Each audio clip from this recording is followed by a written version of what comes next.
Olá, amigos, muito boa noite. Hoje, segunda-feira, dia 23 de fevereiro de 2026, aqui estamos nós iniciando mais uma semana de estudos e reflexões.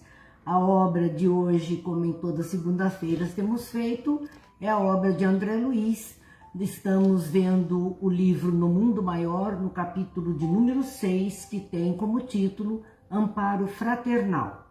Então, agradecemos muito a presença dos amigos. Temos aqui uma indicação no nosso YouTube de conexão instável. A gente sabe que, né, com esse tempo as coisas não estão muito fáceis, mesmo dentro da internet, há quedas. Então vamos ter uma paciência para que tudo se resolva. A gente torce que tudo fique bem. E assim a gente consiga, né, levar adiante os nossos estudos, nossas reflexões. Vamos tentando. Vamos lá. Enquanto aguardamos aqui um pouquinho o YouTube responder, mas já agradecendo a presença dos amigos Tereza, Célia, Adélia, Carolina, Gil, Sérgio, sejam muito bem-vindos, Ivete, sejam todos muito bem-vindos, Júlio. Acredito que devagarzinho a coisa vai se acertando. Talvez o problema esteja só no YouTube. No Facebook a gente está conseguindo, me parece, uma condição melhor. Vamos à nossa prece e depois nós continuamos então as nossas reflexões. Pai de bondade, que a sua luz e a sua paz nos envolvam. Que as suas bênçãos, Pai, descendo sobre nós, ilumine as nossas consciências e apacente os nossos corações. Fortaleça em nossas almas, Pai, a fé e a esperança, para que assim continuemos a jornada que necessitamos empreender. Abençoa-nos, Pai, abençoa-nos, Mestre, hoje e sempre, que assim seja. Então vamos lá, meus amigos. A Rosana, a Adélia dizendo que no Face está normal, o problema está no YouTube, na transmissão do YouTube, que diz que a conexão está instável. Vamos aguardar, ter essa paciência, senão no final nós conseguimos depois postar no YouTube aquilo que o Facebook está gravando. De qualquer forma, se Deus quiser, vamos em frente, dará tudo certo mais adiante. Nós estamos vendo então esse capítulo 6, vamos iniciar hoje, né, o capítulo 6. O capítulo 5 tratava-se de uma vivência de André Luiz a respeito de uma pessoa que estava adoentada, né, sofria, além da doença, sofria um processo obsessivo muito grave. E ali eles fazem todo o necessário para resolver a questão da obsessão, resolver a situação do obsessor e assim também resolver a situação do obsedado. Agora, eles já acomodados naquela situação, nós vimos a interferência de Cipriana, um espírito de luz que pôde levar aquele espírito que estava no papel de obsessor para ser cuidado, fez com que ele tivesse um entendimento diferente da vida.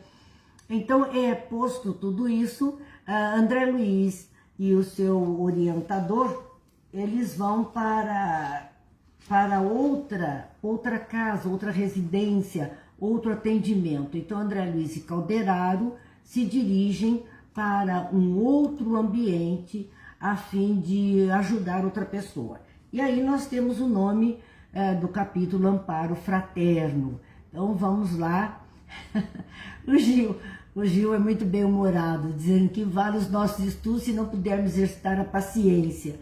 Exato, vamos ter paciência. E como nós dissemos, se não conseguirmos a transmissão pelo YouTube, mas me parece que está havendo movimento, estou vendo o Sérgio, a Tereza, a Adélia, que já cumprimentaram.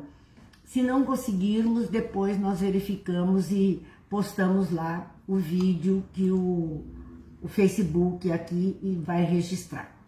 Iriné, muito boa noite. Rosângela, muito boa noite. Sejam muito bem-vindas.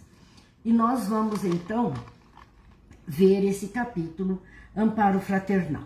Eles chegam à porta de uma instituição bastante simples, onde há uma mulher que está muito doente. Tomando conta dessa mulher, além da filha encarnada, está um espírito feminino, amando de Cipriana mesmo, para acudir aquela pessoa, a fim de que ela tivesse um desligamento bastante tranquilo. Então, a porta do quarto, do aposento dessa mulher, Calderaro pergunta àquele espírito feminino que ali está tomando conta dela e diz: e a Cândida, como passa? Cândida era a encarnada, a senhora encarnada que estava em vias de desencarnação, estava muito doente. E esta irmã desencarnada responde: muito bem, estará conosco em definitivo amanhã à noite. Interessante a gente observar a tranquilidade do espírito, falando de alguém que vai desencarnar. Como é que ela está? Muito bem, ela vai desencarnar amanhã. Como nós muitas vezes temos um paciente aqui, uma pessoa em processo de doença ou internada num hospital, e alguém pergunta: como está fulano? A gente diz: muito bem, vai ter alta amanhã. É a mesma coisa para o mundo espiritual. Aquele espírito que estava ali tomando conta diz exatamente isso: muito bem, nós esperamos a desencarnação para amanhã, como se ela tivesse alta da vida física, da vida material. E ali então, ela diz: irmã Cipriana recomendou-me vigiá-la para que o desenlace se realize placidamente, ou seja, tranquilamente. Ela estava sendo vigiada, cuidada por um anjo da guarda, um espírito bom, para que ela tivesse um desencarne bastante tranquilo. E ela diz: creio que nossa desvelada amiga já poderia ter vindo. No entanto, o que me parece, a filhinha que deixará na crosta reclama certas providências. E aqui nós vemos algo muito interessante para nossa reflexão. O espírito que estava ali auxiliando, protegendo, diz: olha, eu acho que ela já poderia estar entre nós, poderia já ter desencarnado. Mas o que é que faz com que ela ainda permaneça no corpo? O que é que a está prendendo ou sendo concedido a ela mais um tempo de vida física, porque ela não desencarnou ainda? E ali ela diz o seguinte, né, que é por conta da filha que ela vai deixar na crosta, vai deixar na terra, e que ainda precisam de algumas providências. O Sérgio está nos dizendo que o YouTube não está transmitindo, né? Que ele ainda está com dificuldade, e ele está dando um alerta mesmo de conexão instável, tentando reconectar. Nós vamos deixar conectado para ver se ele entra, mas como eu disse, se porventura não acontecer de não transmitir mesmo, depois a gente vai postar para aqueles que estão habituados a ver no YouTube, a gente posta e deixa lá na playlist. Mas aqui vamos torcer que pelo menos o Facebook esteja funcionando bem e os amigos possam estar conosco e a gente aproveitar. Boa noite, Vera, Silvio, Jane, Rosana, Adélia, Carol, Célia. O pessoal está todo aqui, graças a Deus, e a gente agradece muito.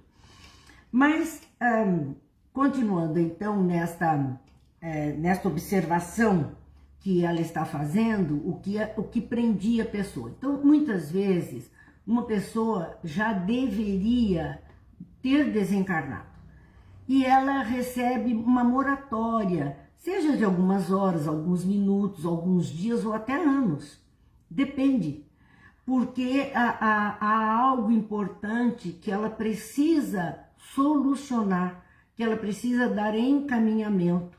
Então ela recebe mais um tempo, ela recebe um acréscimo de tempo para poder solucionar uma situação que depende da ajuda dela.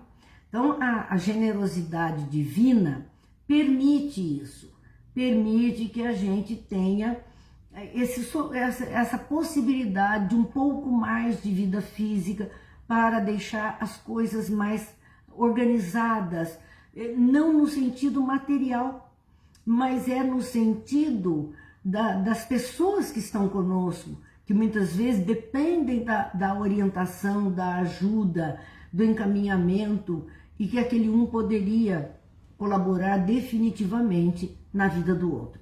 Então diz, creio que a nossa desvelada amiga já poderia ter vindo, mas a filha aprende. Cândida prendia-se ao corpo através de fios tênues. Então, o que são esses fios tênues? Muitas vezes nós ouvimos falar em cordão de prata. Em outras tradições espiritualistas, fala-se no cordão de prata, que ligaria o espírito ao corpo físico. Na verdade, nós sabemos que são cordões. E prata é por causa do brilho, da luminescência. Então, são cordões por onde fluem energias do corpo físico para o corpo espiritual, do corpo espiritual para o corpo físico. Sensações do corpo físico para o espiritual, do espiritual para o físico. Então, o corpo espiritual está todo conectado, que é a vestimenta originária do espírito. Está todo conectado à armadura que o espírito usa na encarnação, que é o corpo físico, por vários cordões, vários pontos de conexão, que são como nós temos no corpo físico um sistema de veias, de vasos que levam sangue, fluido, etc. É um sistema semelhante a um sistema circulatório que liga corpo físico a corpo espiritual. Então, por isso que ele diz, o Cândida prendia-se ao corpo físico através de fios tênues. Então, esta rede neural, rede circulatória, rede que levava fluido vital para o corpo, de um corpo para outro, ela está bem sutil. Os vasos, nós poderíamos dizer, estavam assim, já muito fragilizados, prestes a romperem-se. Como num sistema circulatório poderiam romper os vasos. Mesma coisa aqui. E ela então continua dizendo a respeito disso, do estado de saúde de Cândida, dizendo, doce luz lhe nimbava a fronte, emitida por sua própria mente. É uma visualização que André Luiz, que Calderaro estavam fazendo naquele momento. Doce luz lhe nimbava a fronte, emitida por sua própria mente. Também nós já falamos muitas vezes a respeito da irradiação do campo energético que nós temos, né? Nossa aura é um campo de vibração energética, é um aumento da condição vibratória que forma aquele campo áurico, campo de luz. E isso sempre foi visto, percebido por muitas pessoas, e tanto que é registrado em estátuas, em pinturas, e até em fotos de pessoas que por algum momento alguém viu esse campo vibratório iluminado em torno dela. E ali é registrado, não havia outra forma de registrar nas estátuas de santos que não fossem estrelinhas, luzes no seu entorno, aro luminoso. Sempre vai haver essa referência, feixes de luz, sempre vai haver essa referência. A estátua de Moisés traz feixes de luz. Quando vemos estátuas de Nossa Senhora, imagens de Nossa Senhora, vemos muitas estrelas no seu entorno. Então isso representa esse campo áurico, que não havia outra forma de representar numa imagem, numa estátua ou numa pintura, que não fosse esse feixe de luz. E é isso que eles observam sobre no entorno da fronte, da testa dessa mulher, saía luz. E o interessante, produzidas pelo seu próprio pensamento, pela sua própria mente. Então, a nossa aura, o nosso campo energético, depende da nossa mente, do que pensamos, do que fazemos, dos sentimentos que abrigamos. É isso que vai dar uma aura mais clara ou mais escura, mais avermelhada ou mais violeta ou mais cor de lavanda para as pessoas. É a vibração da própria mente do espírito, é o mundo que o espírito vive mergulhado, suas ações, seus pensamentos, que geram esse campo energético com qualidade específica de cada um. No caso dela, eles viam uma fronte nimbada de luz, viam luz emitida pela sua própria mente em razão, explicam eles, da grandeza de alma que ela era. Então, uma pessoa que na verdade era um espírito, aquela mulher era um espírito com grandes qualidades de alma e também algo que ela viveu que ele chama de um sereno heroísmo. Nós vamos dizer que a vida dela não foi fácil. Vencer as dificuldades foram difíceis para ela. Deixa eu ver o que a Adriana está nos questionando aqui. Se o fio de prata pode ser regenerado e a pessoa não desencarnar. Não é uma questão de ser regenerado. Se este último, vamos dizer, link, né? Normalmente colocam como fio de prata o último link, a última conexão. Se este último link for seccionado, for desconectado, não há volta. Não há volta. Ele é o centro que vai estar vinculado ao coronário, ao centro ligado com o cérebro, que é o último a se desligar.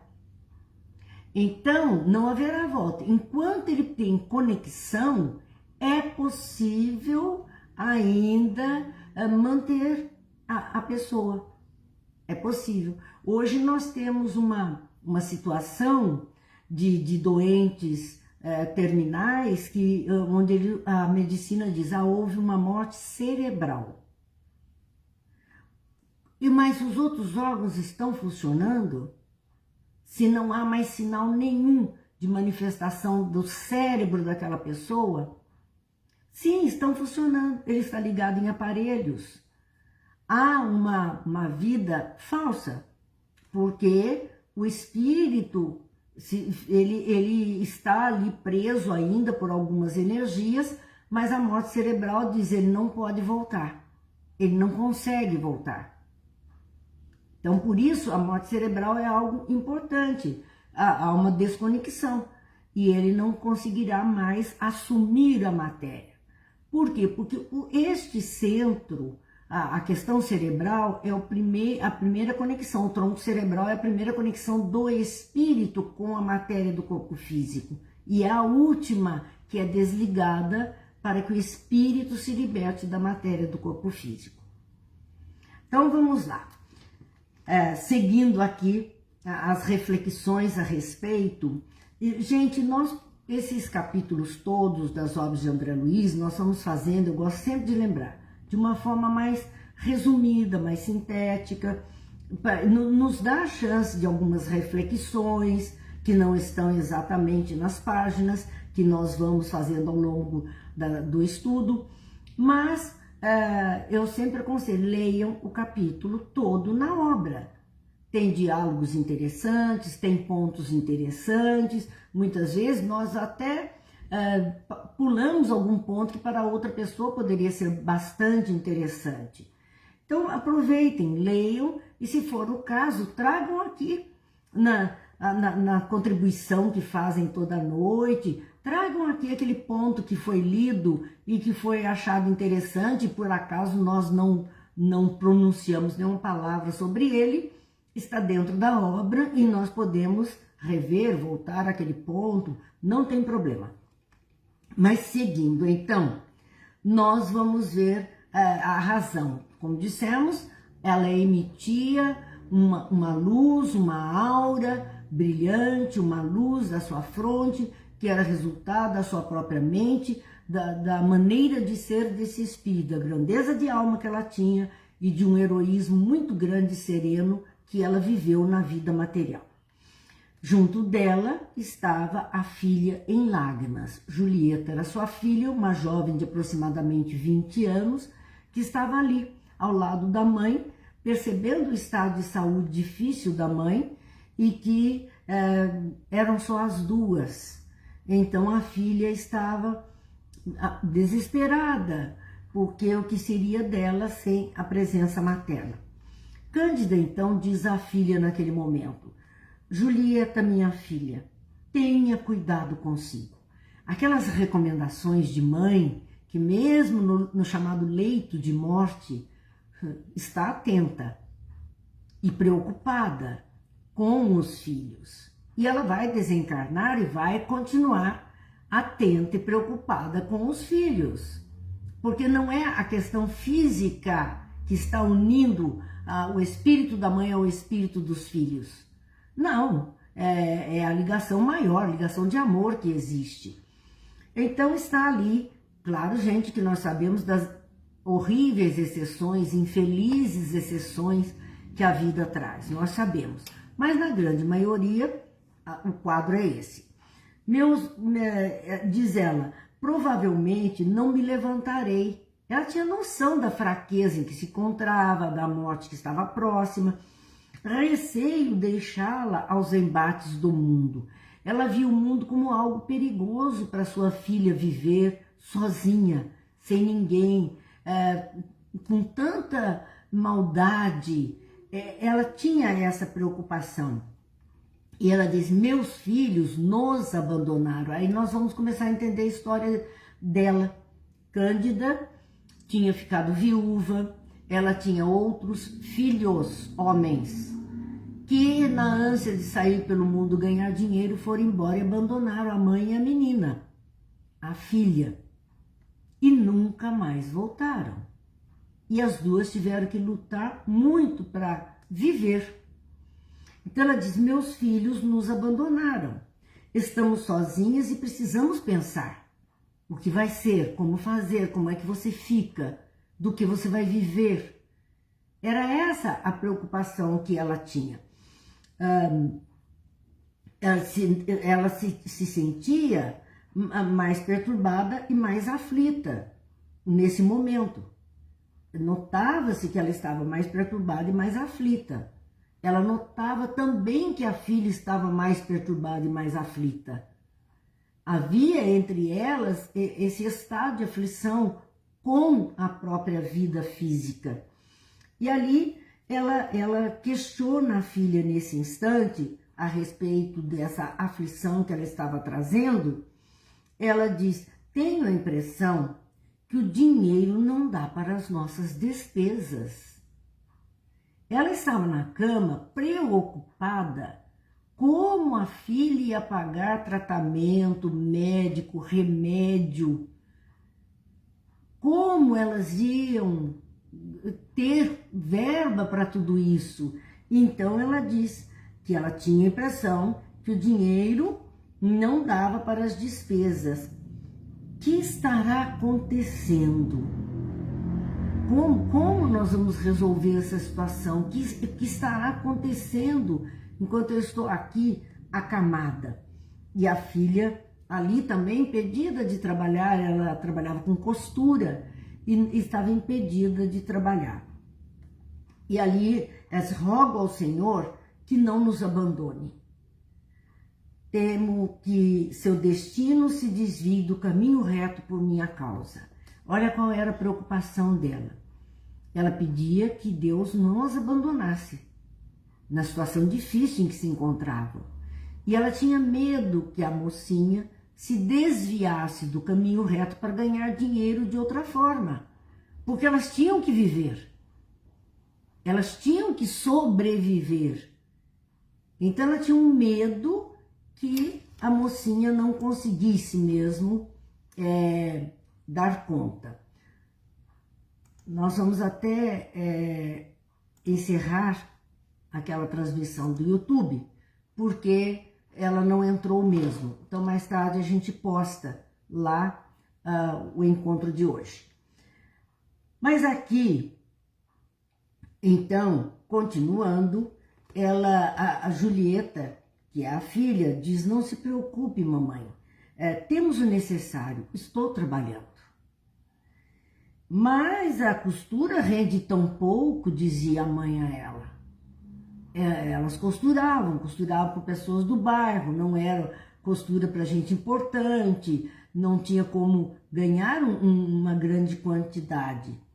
E ela disse: não se preocupe, eu tomei um empréstimo. Para acalmar a mãe, ela dizia que emprestou um dinheiro para suprir a necessidade daquele momento.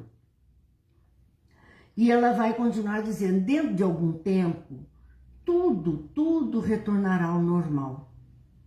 Ela tinha a expectativa de que a mãe melhorasse, que tudo voltaria ao normal. A mãe, naquele instante, pergunta sobre um amigo que se fizera ali uma pessoa mais do lado de Julieta, e Julieta também demonstrava um certo interesse nesse amigo. E ela pergunta sobre Paulino, que é um amigo. Ela diz: eu não o vejo já há algum tempo, o que aconteceu? Julieta não fala nada. A mãe diz a ela, reiterando os conselhos, pede à filha que tenha cuidado com os homens maus, com pessoas mal intencionadas. Ela via Paulino, que era esse amigo, e alguém que interessava a Julieta, que demonstrava também o interesse pela jovem, como proteção para a filha. No entanto, ele tinha sumido por um período, ele tinha sumido. E ela pede à filha que tenha cuidado com homens maus que o mundo traz aí a mancheias. Vamos dar o nosso boa noite ao Jefferson, a Regina, a Cazuco, sejam bem-vindos. Terezinha, Lia, Mara, agradecemos muito. Vera, sejam todos muito bem-vindos. Agradecemos muito a companhia de todos que estão aqui conosco nesse instante. E ali continua então o diálogo que está havendo entre elas, onde ela fala para que a filha tenha cuidado, porque elas vinham de uma vida muito sofrida. A própria mãe que estava ali, a Cândida, ela tinha uma vida sofrida, ficara viúva, foi abandonada pelos filhos homens que saíram pelo mundo, foram em busca de dinheiro. Depois ela foi acometida de doença. Então, era um organismo frágil. Quer dizer, havia uma sucessão de aflições, dores na vida dela. A filha era o seu tesouro maior. Era a companheira inseparável, era o coração amigo que ela tinha, era a preciosidade da vida dela. E era uma jovem muito devotada à mãe, muito carinhosa, que cuidava muito bem da mãe. Então aqui nós vamos ver a continuidade dos fatos, onde Julieta não revela à mãe que seu trabalho com a costura já não é suficiente para as despesas com a casa e com os medicamentos. Ela não conta para a mãe, porque o estado de saúde da mãe, ela fica tão penalizada que ela não conta para a mãe sobre isso, e que ela foi forçada a aceitar um trabalho numa casa de diversão noturna, cantando e dançando. Ela não conta isso para a mãe, que ela está executando esse trabalho, que foi o que lhe rendeu dinheiro, que ela diz do empréstimo, é o dinheiro da casa noturna onde ela está trabalhando. E nessa casa noturna é que Paulino surgiu. ele a conheceu ali, nesse trabalho de cantar e dançar numa casa noturna, e surgiu na sua vida, dando-lhe proteção de quem necessita. Ele se tornou um protetor dela, um cuidador, alguém que estava ali mais disposto à atenção com ela. Calderaro, então, esclarece a André Luiz que ela vive aflita. Agora, olha o conflito dessa jovem de conformidade com a situação que ela estava vivendo. Ela vive aflita, desalentada, porque ela está escondendo da mãe alguma coisa muito grave, e se culpa por não ter seguido a vida tal como a mãe exemplificou, porque a mãe se manteve sempre de uma forma, de um trabalho mais dentro de casa, que era a questão da postura, algo onde ela não se envolvia em clubes, em locais do tipo que a filha estava envolvida e onde o risco de atrair homens maus, como ela dizia, era muito grande. Então, a filha fica desesperada porque ela não conseguiu se manter da mesma forma que a mãe se mantinha. Ela não conseguia manter o tratamento, ela não conseguia manter a medicação, ela não conseguia manter o alimento para as duas, a casa. Ela precisou recorrer a essa tarefa. E ali, então, ela tem um conflito, porque a mãe está recomendando, não siga um caminho difícil, e a culpa abala muito, né? É aquilo que nós estamos vendo na obra de Joana de Ângeles, o conflito existencial, o medo, a culpa que a pessoa está carregando consigo. E por isso, o que acontece é aquilo que Joana de Ângeles tem falado na obra de quinta-feira, a saúde fica abalada. A saúde de Julieta estava abalada, porque ela tinha todo esse peso na alma pelo caminho que ela estava seguindo, embora a justificativa fosse a questão de atender o tratamento que a mãe necessitava. Embora se desculpando por agir assim para ajudar a mãe querida, ela não se sentia encorajada a orar como em outros tempos. Ela não se sentia digna da oração. Não se sentia digna. Há até uma oração, né? Eu não sou digno de entrar na sua morada, mas dizei uma só palavra e serei salvo. Senhor, eu não sou digno, porque a pessoa tem noção de que está cometendo algo que ela não tem como digno na sua vida, que ela está transgredindo em algum ponto. Então isso gerou para ela doença, estado de doença, ela não se sente encorajada a orar. E André Luiz nota que esses pensamentos torturantes da jovem, eles se apresentam por vibrações pesadas e de cor escura. Nós já falamos a respeito dessa coloração das vibrações. Vibrações mais densas, negativas, mais terreais, elas têm uma frequência tal que dá um colorido escuro. Né? São ondas diferentes das vibrações mais leves, mais positivas, movidas pela oração, pelos sentimentos mais nobres da alma, que tem uma vibração diferenciada.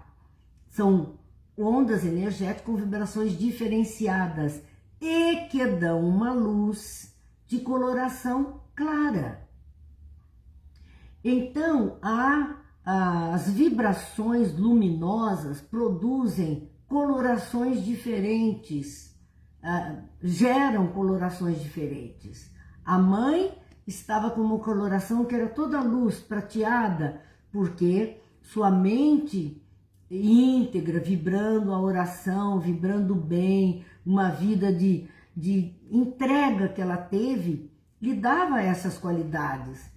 Para Julieta, a filha, naquele momento, ela se culpava, ela carregava consigo a questão da mentira para com a mãe, da enganação, de não ser digna. E isso baixava a frequência vibratória da sua mente.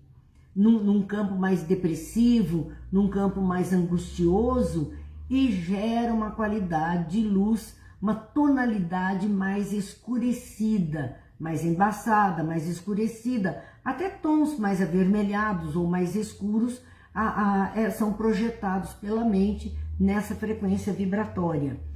E essa vibração atinge o seu pulmão e o seu coração. Porque se nós somos a fonte geradora dessas energias, claro que elas contaminam primeiramente a fonte.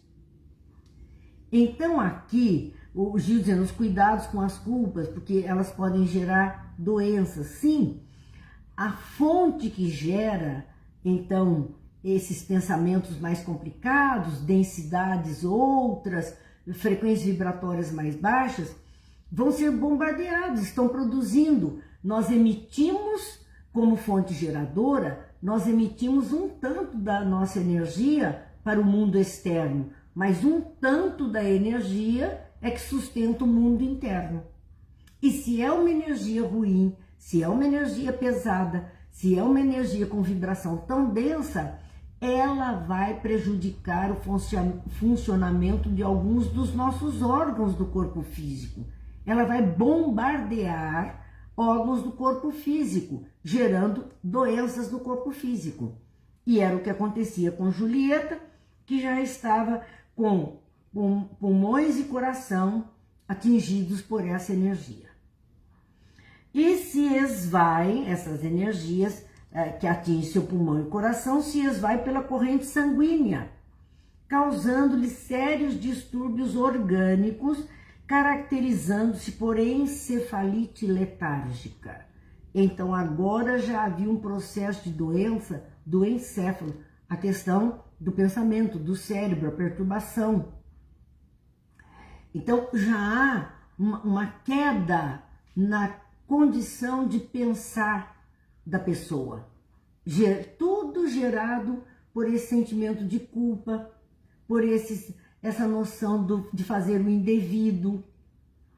Tudo isso proporciona ao espírito o desequilíbrio, ele desarmoniza.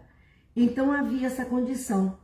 Calderaro esclarece a André Luiz que, decidindo-se Julieta por um gênero de vida que lhe provoca violentos e contínuos conflitos da mente, passou a despedir energias fatais sobre ela mesma.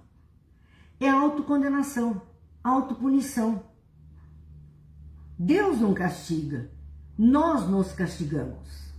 E é isso que nós temos visto nas quintas-feiras, nessa obra de Joana de Ângeles, chamada Conflitos Existenciais. Nós somos algozes de nós mesmos. Ele diz, olha, ela decidiu por um gênero de vida, que era cantar no clube, dançar no clube, coisa que não era da sua natureza. Esse gênero de vida que lhe provocava violentos e contínuos conflitos na mente. Não é correto, não estou fazendo certo, não é devido. Para outras pessoas poderia ser tranquilo.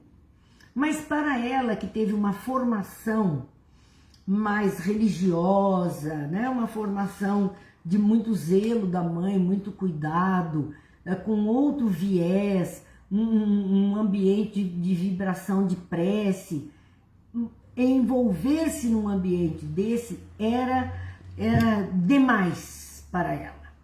Era doloroso demais e o fato de estar enganando a mãe é que punha um peso maior ainda nessa questão que ela estava vivendo. Então ali são conflitos da mente que passou a despedir energias fatais sobre ela mesma. Castigo, autoflagelo.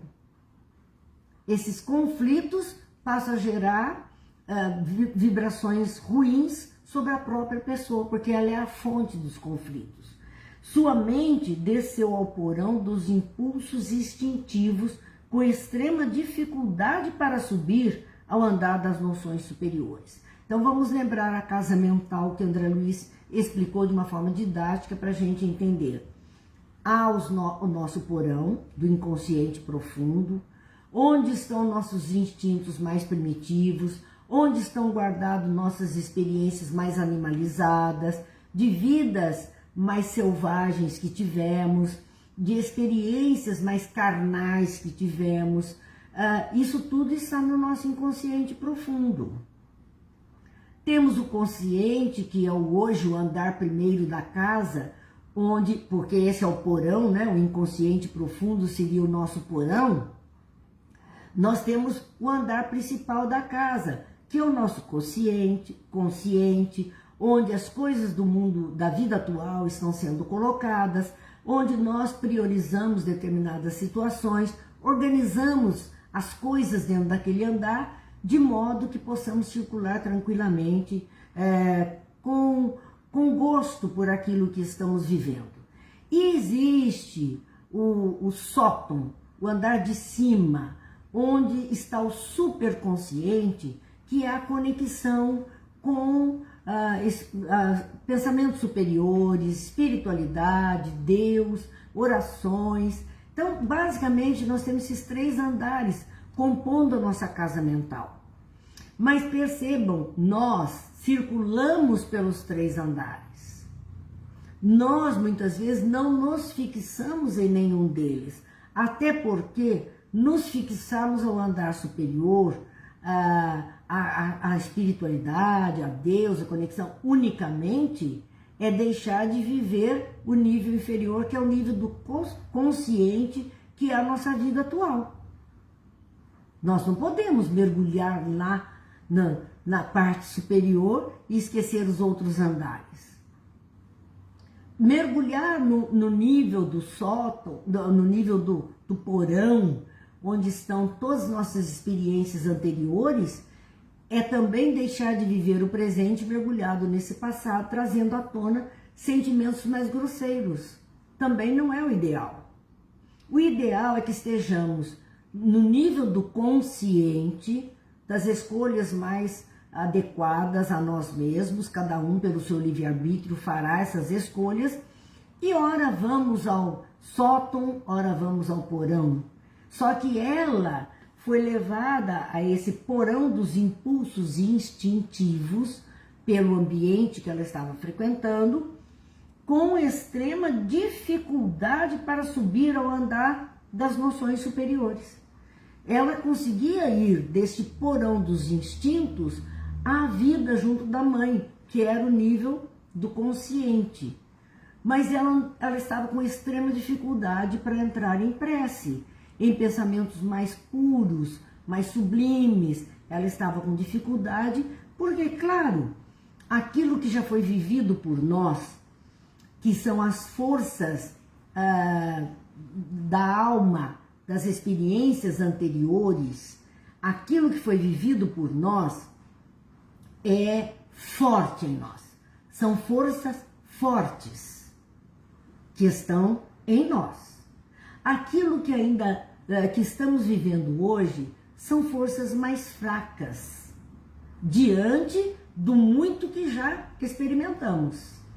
Então, o que quisermos mudar hoje encontra resistência, encontra dificuldade. Aquilo que queremos, optamos por viver, eu quero esse caminho mais digno, mais sério, mais ético, mais moral. No entanto, as forças anteriores do indevido que já praticamos, elas são fortes. Se nós mergulharmos neste mundo, teremos dificuldade para acessar níveis superiores, pensamentos melhores. Porque este já vivido nos atrai com muito mais facilidade do que aquilo que pretendemos viver ou daquilo que sonhamos viver numa espiritualização maior. Que ainda a força é extremamente frágil para nós, porque não exercitamos, não passamos longos tempos fazendo a mesma coisa, então ainda não adquirimos essa força toda que imaginamos. O Gil dizendo, somos inimigos de nós mesmos, né? Daí a atenção, claro, porque o homem velho que que somos nós, né, desse passado, ele tem uma força gigante sobre a criatura nova da vida atual. Ele tem força. Então, a luta é grande. Rosa, obrigada, né, que tenhamos mesmo uma boa noite de estudos. E ali, ele continua explicando isso a André Luiz, a dificuldade dela em orar. E não ora por se sentir indigna. Aos olhos dela, a forma de pensar, a forma como ela foi criada, aquele estilo de vida onde ela foi conseguir o dinheiro para o sustento, era indigno. Para ela era indigno. E por isso ela se culpava. E ela não tendo, era indigno, tendo em vista as razões de sua queda. Ela caiu ali por uma necessidade material, mas a ela era indigna, mas por razões de que não foi uma opção por prazer, mas foi uma opção por necessidade naquele momento, a misericórdia divina vem ao seu encontro. Olha que maravilha! A gente não sabe as razões que levaram as pessoas a este ou aquele comportamento, a esta ou aquela escolha. Nós não sabemos. Mas a misericórdia divina sabe. Aqueles que tombaram por caminhos escusos na vida por prazer, por gozo, por interesse material, e aqueles que tombaram nesses caminhos por necessidades extremas, porque ela não encontrou outra saída. Pelo menos naquele momento ela não viu outro caminho e a necessidade era urgente. Então a misericórdia divina, ela faz muita diferença entre a intenção com que praticamos as coisas, se boa ou se a necessidade ou se uma intenção ruim. É isso que pesa nos nossos atos, a intenção com que praticamos ou que buscamos esse ou aquele caminho. E ele diz, por isso a misericórdia divina vem ao seu encontro, vai socorrê-la. Porque percebe, ela está entre a cruz e a espada, ela está com dificuldade extrema de viver aquela situação, porém é a situação que está ali dando o meio material de acudir à doença da mãe e de viver as duas. O instrutor oferece-lhe recursos magnéticos, mas adianta que ela não deverá ficar bem totalmente, para que não saia para as atividades costumeiras, tendo em vista o encontro à noite com Cipriana e Paulino no lar de Cândida, quando desligados pelo sono. Então, olha o socorro que eles iam oferecer a ela. Um passe, então, o instrutor Calderaro ia aplicar passes para ela ter mais energia, mas não ia permitir que ela tivesse tanta energia, tanta força, porque ela estava bem caída pela culpa. Ele não ia aplicar passe para que ela recebesse tanto que se sentisse vigorosa o suficiente para sair de casa e ir outra vez ao clube. Mas por que razão ele só ia fazer um passe 50%? Dando um pouquinho de energia para ela, mas não a força suficiente para que ela saísse de casa. Porque eles iam propiciar que ela caísse no sono, pelo cansaço, eles iam melhorar o seu estado, mas não tanto, para que ela pudesse adormecer e, desdobrada pelo sono, ela fosse auxiliada por Cipriana, aquele espírito fantástico que já atendeu o primeiro caso deles e que agora iria ajudá-la. Então, ela iria se encontrar com Cipriana em desdobramento e com aquele jovem Paulino, que lá no clube se fizera o seu protetor e se aproximara dela como um amigo, ali na casa, então, de Cândida. A Cipriana, iria trazer o espírito de Paulino, que também estaria adormecido, ela em espírito desdobrada também, viria ali, e Cândida, que já estava num processo quase de desligamento, estaria muito fácil no mundo espiritual. Cipriano ia juntar os três para ajudá-los na trajetória que eles deveriam então seguir. O juiz está dizendo, por isso não devemos e não podemos julgar. Olha, poder a gente até pode, mas não deve. Né? Poder está na vontade de cada um, mas o dever nos diz cautela. Não sabemos a história das pessoas. Como vamos apontar o dedinho? A gente não sabe o que se passa na vida daquela criatura. Então nós temos que ter esse cuidado. Cuidado. Nós estamos vendo aqui o mundo espiritual sendo misericordioso pelas dificuldades que a pessoa está trazendo. Valéria, muito boa noite, seja muito bem-vinda. A Rosa, eu também não disse boa noite, mas seja muito bem-vinda, Rosa. Cazuco, Regina, Jefferson, sejam todos muito bem-vindos. E ali então, eu não sei se eu disse uma boa noite para o Silvio e para a Carmen também, me perdoem, porque a gente às vezes embala no raciocínio aqui da obra de André Luiz, que é uma obra que diz tanto da nossa própria vida, né? A vida dos seres humanos, as histórias de cada um, e que servem para que a gente reflita um pouquinho. Então aqui ia acontecer esse fato, eles iam se reunir. Então na casa da enferma, que é Cândida, às 2 da madrugada, então veja o horário que os espíritos trouxeram, tanto a Julieta como o Paulino, para serem acudidos ali no lar de Cipriana, onde Julieta estava no seu quarto, a mãe estava ali sob cuidados, e Paulino foi trazido às 2 da madrugada para o lar de Cândida. E então Cipriana chama Paulino a responsabilidade do casamento com Julieta. Ele gostava dela, ela gostava dele. E o que Cipriana faz é fazer com que ele desperte para a questão do casar com ela. Afinal, ele seria agora verdadeiramente como marido um protetor e a tiraria daquela situação difícil em que ela se encontrava, não por vontade própria, mas por necessidade. Ele podia fazer isso.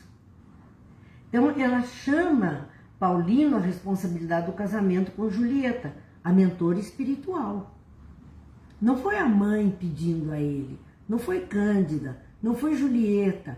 Ele foi trazido diante de um espírito superior para despertar a sua mente, a sua consciência para a responsabilidade do casamento com ela. Lembrando que ele não se interessou por ela por acaso. Não há acaso. A vida não nos une por acaso. Todos temos algo a ver com o outro. Não é à toa que nos relacionamos. Não é à toa que os casamentos acontecem. Não é à toa. Há sempre algum vínculo a ser observado.